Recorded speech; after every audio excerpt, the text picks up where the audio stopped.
Vamos a darle la palabra a nuestro tercer invitado, Jorge Morín de Pablos. Él estudió Prehistoria y Arqueología en la Universidad Autónoma de Madrid. Su tesis doctoral se ocupó de la época visigoda en el occidente de la Meseta Norte y en la actualidad, y desde hace bastante tiempo, es director del Departamento de Arqueología, Paleontología y Recursos Culturales de AUDEMA. Ha dirigido más de 300 excavaciones en yacimientos de múltiples periodos y en prácticamente, por no decir todas, las comunidades autónomas del Estado español. Y además es autor de montones de publicaciones y un centenar de libros que van desde la prehistoria hasta la edad contemporánea, así como habitual asistente a congresos y jornadas nacionales e internacionales sobre arqueología y en distintas lenguas. Muchísimas gracias, Jorge. Cuando quieras puedes tomar la palabra. Bueno, yo agradecer a las organizadoras del Congreso que nos permitan hablar aquí y vamos a hablar de la trayectoria de un equipo de investigación, ¿no? Por el que han circulado más de 150 personas, 200 personas, con múltiples colaboradoras y colaboradores. Y bueno, vamos a hablar de un caso concreto, Toledo, no visto desde la barrera, sino visto desde... Yo me ajusto al título del Congreso, Haciendo ciudades de la arqueología. Nosotros estamos en el conservacionismo, en el activismo político y estamos en otro lado. Entonces, bueno, no es un frentismo lo que nosotros planteamos aquí, sino otros modelos. Como somos independientes podemos ser críticos, como no nos subvenciona ni la Junta ni el Ayuntamiento, podemos decir lo que pensamos, ¿no? Entonces, yo creo que tener libertad es muy importante en estos tiempos. Y luego yo creo que como arqueólogas tendríamos que tener una cosa clara. Vivimos en una sociedad capitalista que está mutando a un capitalismo preindustrial, donde no tenemos derechos, donde estamos perdiendo la capacidad de la ciudadanía. Las naciones no existen, a pesar de que nos veamos inmersos en este espectáculo en la península ibérica, y son las grandes corporaciones las que parecen decidir. Nosotros, yo me han educado, yo soy de León, de una pequeña zona de la Sierra de Salamanca, y me han educado para ser libre. Y lucharé hasta el final de nuestras vidas para ser libre. El equipo de investigación que formamos tenemos esa filosofía. Nos han educado para ser libres y que nuestras mujeres y hombres del futuro lo sean. Y bueno, pues esto va en esa línea. Como investigadoras, pues bueno, nuestros primeros trabajos en el año 98 pues se ciñeron un poco a la investigación tradicional. Uno de nuestros primeros trabajos fue ahí, en el Cerro de la Gavia, en el término municipal de Madrid, en Villa de Vallecas, en ese reborde del páramo. Se conocía un yacimiento estupendo desde finales del siglo XIX, bien conocido, incluso publicado, con materiales. Y bueno, ahí lo ven en esta fotografía aérea, prácticamente sin tocar, un espacio excepcional, ¿no? Y bueno, como no solo Castilla-La Mancha tiene problemas, Madrid los tiene, ¿no? Este yacimiento fue destruido en parte por la construcción de la línea de alta velocidad Madrid-Sevilla, ¿no? Se diría son otros tiempos, ¿no? Pero bueno, efectivamente la protección es un fracaso. Este otro AVE que avanza es el Madrid-Barcelona, ¿no? Y bueno, también iba a destruir el yacimiento, se consiguió evitar cambiando el perfil del talud, pero también es una foto que es la historia de un fracaso total en el año 92, porque el patrimonio arqueológico es finito y debe conservarse. Esa es la máxima, es decir, no hay otra alternativa. El patrimonio arqueológico no debe destruirse, ¿no? Está en la excavación, se documentó un poblado carpetano con varias fases, bueno, bastante interesante, pero bueno, yo se lo pongo como historia de un fracaso continuo y que se repite directamente. Esta ya es una intervención de 2004 que nos permitió excavar el reborde periurbano del poblado. Qué bonito para la investigación, pero qué triste para la destrucción de este espacio. En esta misma zona puede cavar la cuarta, la quinta esclusa, el secadero de cartón de la cuarta esclusa, el canal del Manzanares entre la cuarta y la quinta esclusa, una mazvara de una alquería islámica. Es decir, les puedo seguir contando. Podríamos atribuirnos como un éxito de nuestro equipo de investigación, pero realmente es un fracaso de la conservación del patrimonio. En Madrid, esta ciudad, capital de un Estado que se enorgullece de la conservación de sus espacios culturales. Bueno, aquí vemos el ejemplo de estas zonas periurbanas y esta es la imagen de lo que sería de ese espacio, en ese momento en el que Roma llega a esta zona, lo que vieron los romanos, ¿no? Y bueno, es ese poblado diseminado sobre el curso alto del Manzanares y bueno, una imagen que conocemos muy bien, pero que desgraciadamente prácticamente es ya incomprensible ¿Por qué? Porque el paisaje, y este es quizá lo que va a diferenciar nuestra intervención, nosotros yo creo que hemos superado esa arqueología del 20, de los contextos, de los yacimientos, y abogamos por los paisajes. Claro, la visión de un paisaje no es la de un yacimiento, es más amplia. Entonces entiendo que la totalidad de las cartas arqueológicas, incluida la de Castilla-La Mancha y Madrid, son un fracaso porque no recogen los paisajes, ¿no? Que son bastante más completos. Seguimos en esta línea, nosotros sí publicamos mucho, quizá demasiado, y bueno, pues en esta línea de todos los congresos, revistas y demás que ahí están. También publicamos una cosa que de esto sí estamos orgullosos. Nosotros tenemos una línea de memorias. Entendemos que no se publica una memoria de investigación. Lo que hemos trabajado nunca puede ser sujeto a la masa crítica del resto de nuestros colegas. Entonces, decir, poseemos la colección de memorias más amplia del Estado español en la actualidad, más de 100 y pico ejemplares. Es decir, nosotros publicamos la totalidad de nuestras memorias. Todos los yacimientos que hemos excavado, al año que viene, que hacemos 20 años, contaremos con las 140 memorias que hemos excavado de todos los yacimientos, ¿no? Esta es la memoria del Cerro de la Gavia, que permite que otros colegas puedan criticar nuestros trabajos, cosa que desgraciadamente no podemos hacer de nadie porque ya nadie las publica. Hicimos una exposición en el Museo de los Orígenes intentando llegar a la ciudad, a esa ciudad de Madrid, que lo conociera y bueno, y de hecho fue bastante éxito. Además tuvimos la suerte de que la exposición coincidiera con un gran día en ese museo, que es el del Santo Patrón, que pasan por allí más de 20.000 personas para recoger el agua del Pozo del Milagro. La exposición iba desde los primeros momentos de la población y ya se trató como paisajes, los paisajes antes del yacimiento, los del hierro, los paisajes modernos, los paisajes contemporáneos. Ahí excavamos por la primera vez que se excavaron los vestigios de la Guerra Civil, unos meses antes de que nuestro colega Julio Vidal excavase la fosa en el Bierzo, en la Priaranza, y bueno, y a partir de ahí parece que se desarrolla una línea de investigación. Yo ya que soy viejo, conocí la pelea por la arqueología medieval, la moderna, entiendo que la arqueología se ocupa de las manifestaciones culturales de los seres humanos, ¿no? Entonces, estas batallas cronológicas son absurdas. Quisimos llegar, el yacimiento se encuentra en una zona compleja desde el punto de vista social, Vallecas, Villaverde Bajo, La Cañada, ¿no? Y bueno, fuimos a todos los colegios, hicimos talleres, visitas, explicamos en esa labor de socialización de nuestro trabajo, que creemos que es muy importante y sobre todo muy satisfactoria, ¿no? A nivel personal. Presentamos un proyecto de acondicionamiento del yacimiento que lo realizó un colega, Andrés Jaque Ovejero, actualmente profesor de la Universidad de Harvard y uno de los mejores arquitectos jóvenes de la arquitectura española.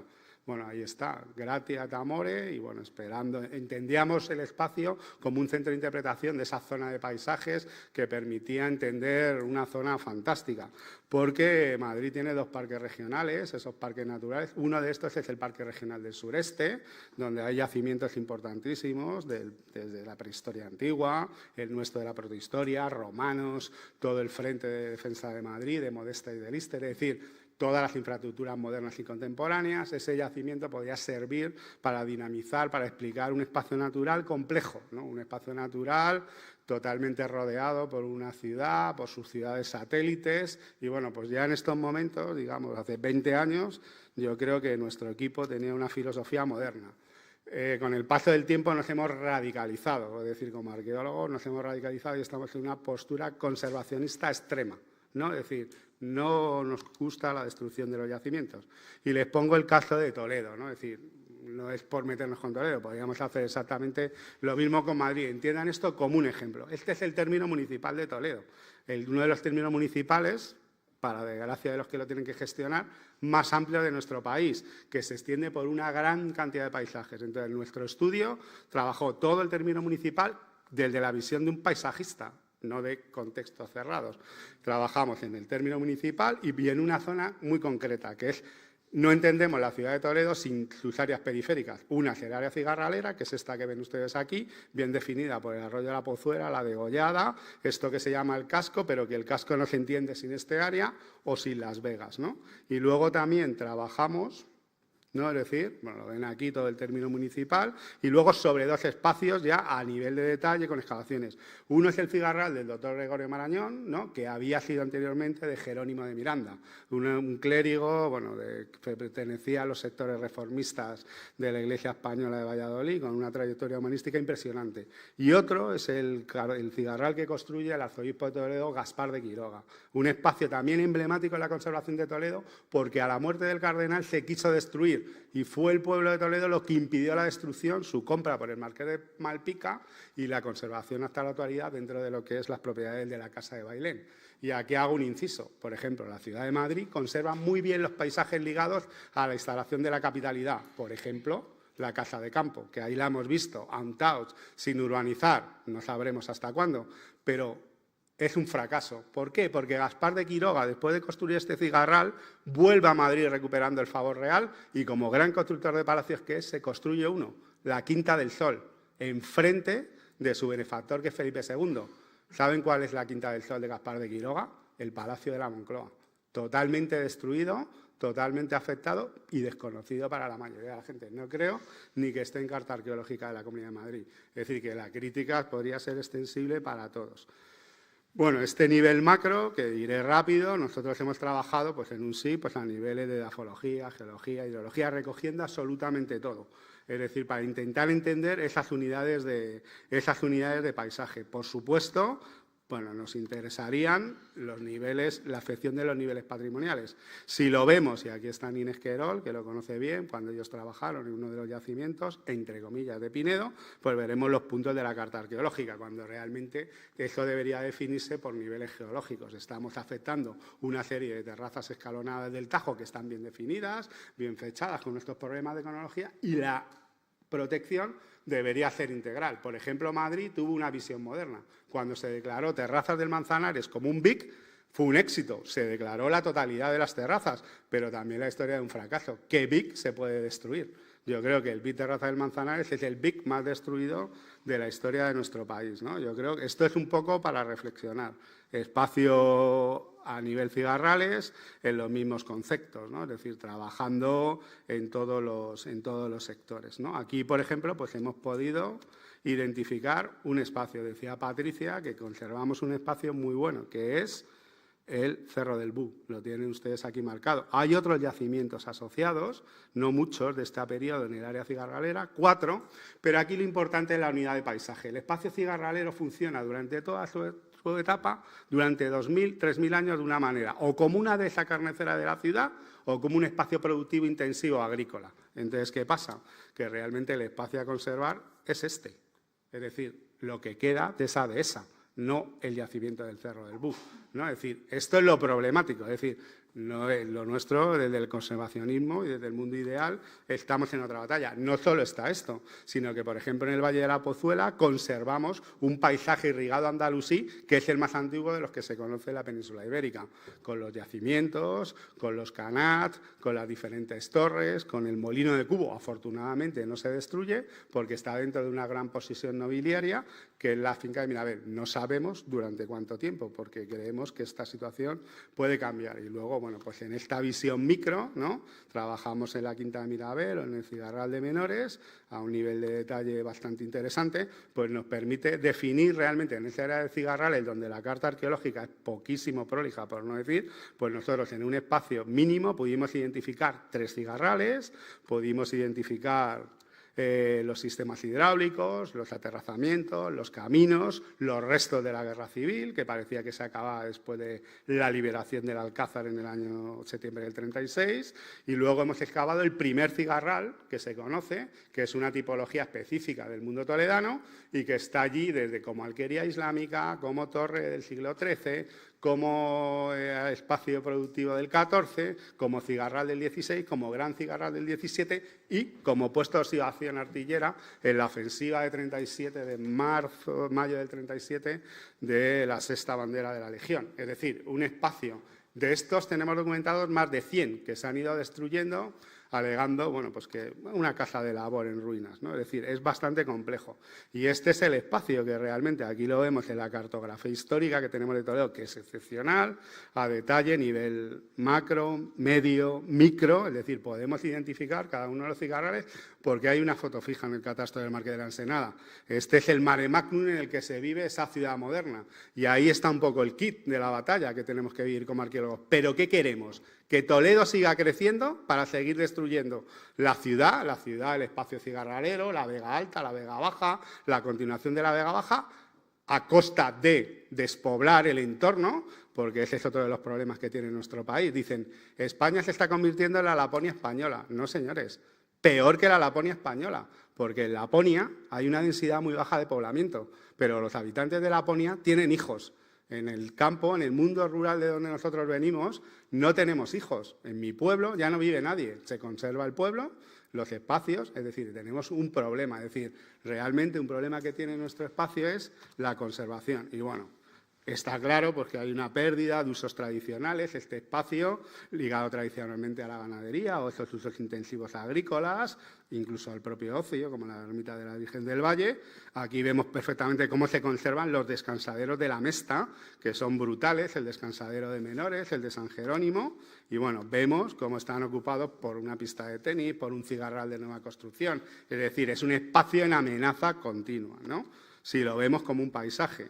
Aquí sintetizo los caminos y tradicionales y cañadas por poner una imagen y cómo las infraestructuras actuales prácticamente los han machacado y los han destruido, ¿no? Es decir, yo creo que cuando uno hace zoom, pues permite entender bastante bien. Este es el espacio cigarralero y yo solo le pongo un ejemplo. Nosotros en ese espacio cigarralero hemos podido identificar después de la liberación del Alcázar, entre comillas, en el año 36, 3 frentes consecutivos, que es una cosa única en lo que a la arqueología de la guerra civil.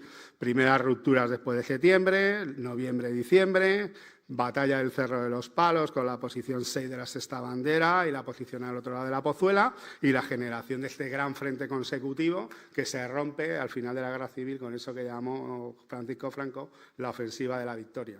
Pues efectivamente, un patrimonio que no se conoce, que no está recogido, pues se está destruyendo continuamente. Ahí es donde se quiere colocar este nuevo parque temático de Puy-de-Dôme. Este es un resumen de lo que se conocía y de lo que se conserva. Es decir, estamos destruyendo muchísimo patrimonio.